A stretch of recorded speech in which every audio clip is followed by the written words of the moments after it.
When someone decides they want good rice at home, there is really only one thing they buy: an electric rice cooker. A machine with a lid that beeps, a non-stick bowl, and exactly one job, and the nicer versions climb to $200, $300, even $700. Almost no one considers the other option, because most people have never been told it exists.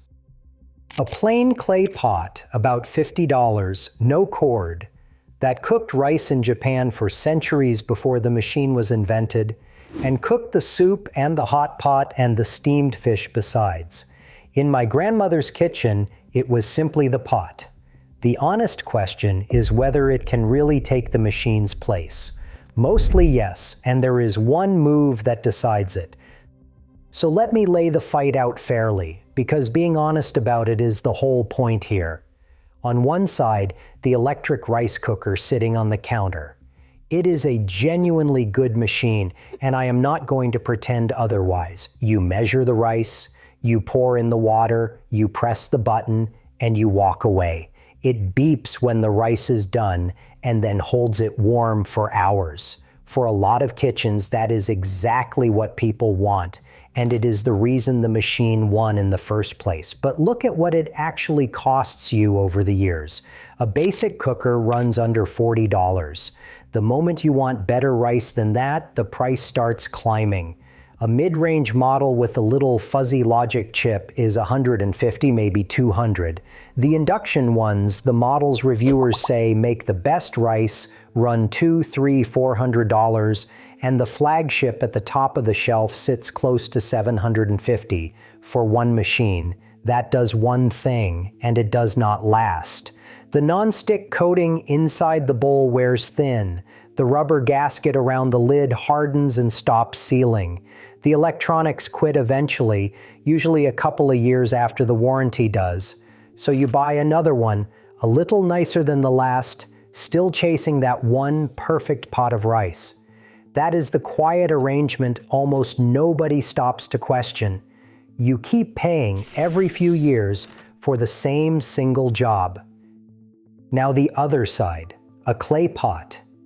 In Japan it is called a donabe, which just means earthen pot, do for clay and nabe for pot. A good donabe costs somewhere between about $40 and $100. And here is the part that changes everything. You buy it once, not once every few years. Once. My grandmother's donabe was older than I was, its rim darkened from years on the flame, and it was not some heirloom kept safe on a shelf. It was the everyday pot, out most nights, living on the stove right where anyone else would keep a machine. So the fair question was never which one makes rice. They both make rice. The real question is what one plain clay pot actually takes off your counter, and whether it is worth giving up the beep and the keep warm to get there. Because when you add it all up, the pot does more. It cooks the rice, and then it does 4 other jobs the electric machine cannot touch. And we are going to walk through every one of them. But first, you have to understand why a bowl of fired clay cooks rice at least as well as a $700 appliance. And for that, we have to go back to the kitchen this pot came from. Start with the rice, since that is the job they are supposed to share. Both of them make rice, but they make it in completely different ways, and once you have tasted the difference, you cannot really unsee it. An electric rice cooker works by holding a steady, managed heat, and then shutting itself off the instant a sensor decides the water is gone. It is careful, it is consistent, and it is built to never let the bottom layer of rice catch and toast, because to a machine, that reads like a failure. A clay pot does the opposite of all that.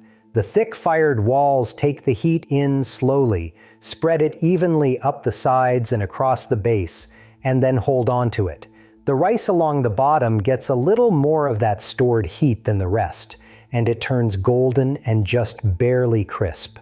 In Japan, that toasted layer has a name, okoge, and people genuinely fight over it at the table.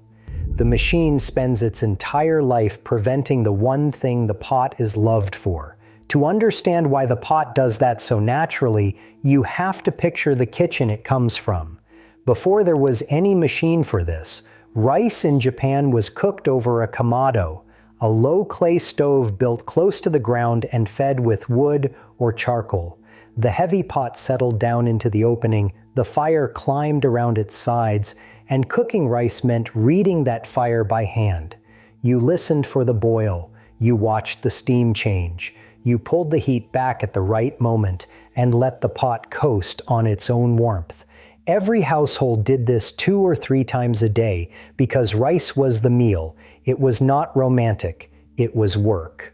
But it turned out rice with real body and a toasted floor cooked in a vessel heavy enough to hold its heat.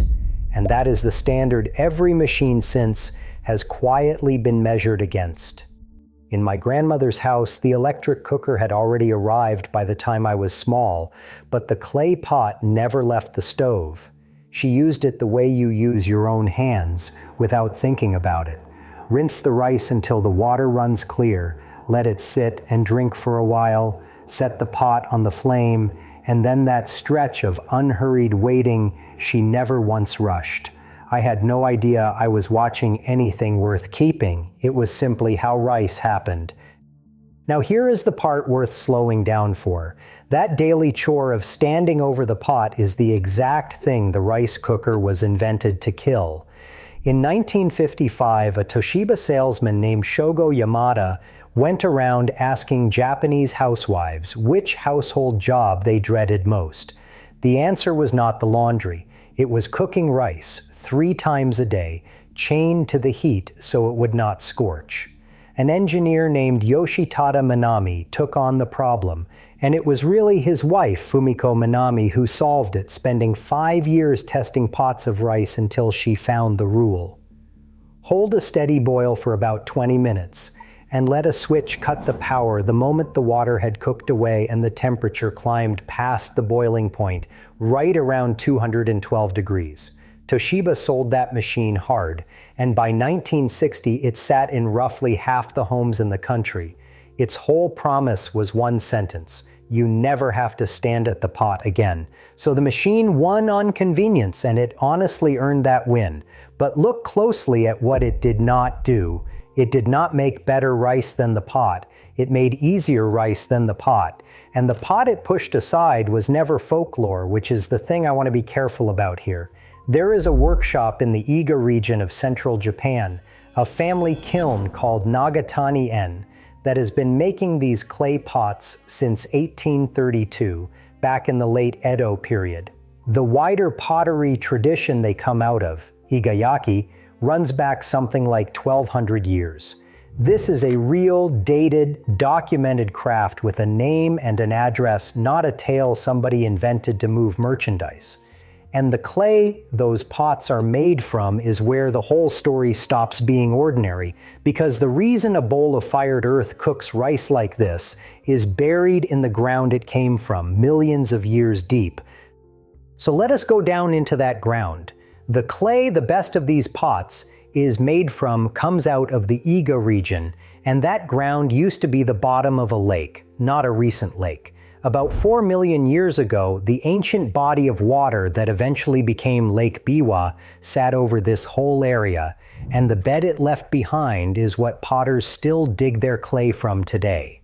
That old lake bed is packed with the fossilized remains of microscopic organisms that lived and died in the water. When the clay is fired in the kiln at high heat, every one of those tiny fossils burns completely away, and each place one used to be is left behind as a microscopic hole. The finished pot is riddled with them. It is porous, shot full of air, and that one fact is the reason the whole thing works. Think about what that porous body actually does. It lets the pot sit right in a flame without shattering, because the structure has somewhere to give as it heats. It takes heat in slowly, and then radiates it back as a deep, even warmth, the same gentle, radiant heat that comes off glowing charcoal rather than off a hot sheet of metal. And because the thick clay stores so much heat, the pot keeps cooking for a good while after the flame is off. You are quite literally cooking your dinner on a piece of a prehistoric lake. A rice cooker is a metal bowl and a heating coil. This is 4 million-year-old Earth doing the work. Now, not every donabe is that porous Iga pot, and this is where it pays to know what you are buying. Around 80% of the clay pots made in Japan actually come from a different town, Yokkaichi, where the ware is called banko yaki. Starting in the late 1950s, the potters there began mixing their clay with a heat-proof mineral called petalite, which makes the finished pot far more resistant to cracking over a direct flame. So you really have two honest choices. A traditional porous pot, which cooks beautifully but asks for a little care, or a tougher banko pot with the petalite in it, which is more forgiving and harder to crack. Neither one is wrong. They are just two answers to the same problem, and both of them will outlast every rice cooker you would ever have bought instead. Which brings us to the part the machine simply cannot follow. Because once you own one of these pots, it does not just make the rice. It does the rice, and then it does the whole meal. Set it in the middle of the table full of broth and vegetables and thin sliced meat, and it becomes a hot pot, a nabe, that everyone cooks from together while it holds its own heat. Fill it with stock and it makes soup and slow simmered stew, keeping a low even warmth that is exactly right for a braise. Drop a steaming insert inside and it steams fish and vegetables over the boil. Slide the whole pot into the oven and it handles a long, slow braise in there too. One pot has just quietly replaced your rice cooker, your stock pot, your steamer, and the tabletop hot pot set you would otherwise buy on its own. That is what I mean when I say the pot does more. It is not doing one job better than the machine. It is doing 5 jobs where the machine does 1. So how do you actually cook rice in one of these today? It is simpler than the machine makes it look. Rinse the rice until the water runs clear, then let it soak in fresh water for 20 or 30 minutes so the grains drink evenly. Drain it and put it in the pot with about the same amount of water as rice, maybe a small splash more. Set it on a medium flame with the lid on and bring it up to a boil, which takes roughly 10 minutes. Let it boil hard for a moment, then turn the heat down as low as it will go for another 10 or 12 minutes, until the water is gone and you hear the sound shift to a faint crackle. That crackle is the okoge starting to form at the bottom. And now comes the one move that decides the whole thing. You turn the heat off completely, you leave the lid on, and you walk away for 10 minutes. You do not lift the lid to check. You do not peek. The rice is not done when the flame goes out. It finishes cooking inside the sealed pot. On nothing but the heat the clay has been storing this entire time. The trapped steam settling down through every grain. This is the step almost everyone gets wrong the first time, because the machine trained us to expect a beep that means, "Open me now." The pot wants the exact opposite. It wants you to trust it and wait in the quiet, the way my grandmother did without ever once calling it a technique. Skip that rest and lift the lid early, and you get gummy, half-finished rice and you blame the pot. Give it those 10 silent minutes, and you get rice that the $700 machine on the top shelf is, believe it or not, still trying to copy. Before I get to the honest downsides, and there are some real ones, let me say the plain thing. If you like the idea of quietly buying less and keeping the old simple tools that just work, that is the whole reason this channel exists, and subscribing keeps you in that company. That is the only ask. Now, the downsides. Here is where the clay pot honestly loses, because a fair fight has 2 sides. First, there is no keep warm. The pot holds heat for a while, but it will not keep your rice warm and fluffy for 6 hours the way the machine will. You cook it, you eat it, and you move the leftovers. Second, it wants your attention. You cannot press a button and leave the house. For that half hour or so, You need to be near the stove, listening for the boil and the crackle. Third, a traditional porous pot has to be seasoned before its first use, usually by cooking a thin rice porridge in it once to seal those tiny pores so it will not leak or crack. Many of the newer banko pots skip that step, but the classic ones do not. And fourth, clay breaks in one specific way. It hates sudden changes in temperature. You dry the base completely before it ever touches the flame, you do not heat it bone empty, and you never set a screaming hot pot down on a cold wet counter or hit it with cold water. Do any of those and it can crack. Treat it with a little sense and it lasts for decades. So if what you want is to press a button in the morning and come home to warm rice at night, the machine wins, and I am not going to argue you out of it. The pot asks for a little of you. That is the honest trade, and for some kitchens it is the wrong one. But now step back and look at the whole thing, because this is the part I cannot unsee.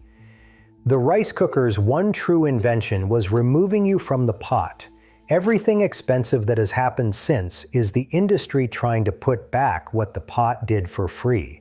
The flagship machines now come with an inner bowl coated to imitate earthenware, with pressure and induction added to force a deep, even heat, and a special setting whose entire job is to deliberately make a little okoge at the bottom. Read that again. They are charging several $100s for a machine engineered to imitate a $50 pot made of 4-million-year-old clay. When you buy the top-shelf rice cooker, you are not buying a better machine. You are buying an expensive imitation of the pot the machine replaced. Nobody is hiding this from you. The money simply flows toward the thing with a cord and a patent, and away from the plain object anyone could dig out of a hillside. And that plain object still wins on everything except convenience, which is the real reason I wanted to set these two side by side. A rice cooker is a thing you use up and throw out. A clay pot is a thing you hand down. My grandmother's pot could still be making rice tonight in someone's kitchen long after she is gone. You cannot say that about an appliance, and you were never meant to. So tell me down in the comments, how do you cook your rice right now? An electric cooker, a pot on the stove, or the instant kind?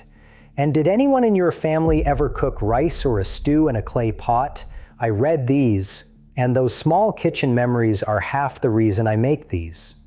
If you want more of these old, plain, few-dollar things that quietly do more than the machines that replace them, that is what I keep here. One pot, one cloth, one honest tool at a time. Stay for the next one. Because next time we are staying right in the kitchen, and I am going to show you a ridged clay bowl and a plain wooden stick, the suribachi, that grinds sesame, herbs, and paste better than the electric grinder you paid good money for. Same family of knowledge, same few-dollar logic. Rinse the rice, kill the flame early, and let one honest pot do the work of 5.